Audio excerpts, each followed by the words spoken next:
నా ప్రభు చెప్తున్నది, పాత రోత పాప జీవితాన్ని వదలమంటున్నాడు నా దేవుడు. హల్లెలూయా. ఏ జీవితం అంట? పాప రోత పాత జీవితాన్ని ప్రభు వదిలిపెట్టమంటున్నాడు. దాని పేరే పాపము అన్నాడు. హల్లెలూయా.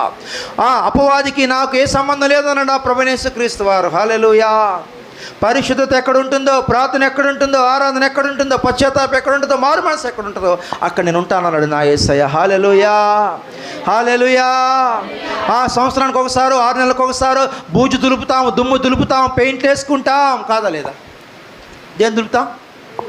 బూజు దులుపుతాం, దుమ్ము దులుపుతాం, కడుగుతాం, పెయింట్లు వేస్తాం.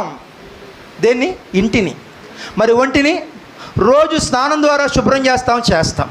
ఆమేన్, ఆమేన్. నీ గుండె గదులు ఎప్పుడు శుభ్రం చేస్తామంటున్నాడు నా దేవుడు. హల్లెలూయా. పాప బూజు దులపాలి, రోత బూజు దులపాలి. హల్లెలూయా. ఈ రాత్రికాలం దేవునితో చెప్తున్న మాట, ఇంటిని దులుపుతున్నావు, ఒంటిని శుభ్రం చేసుకుంటున్నావు, కానీ నీ గుండె గదిలో ఉన్న పాపం బూజేంటి? పాప బూజు దులిపావా? హల్లెలూయా. అసలు దులపాల్సింది అదే, శుభ్రం చేయాల్సింది అదే.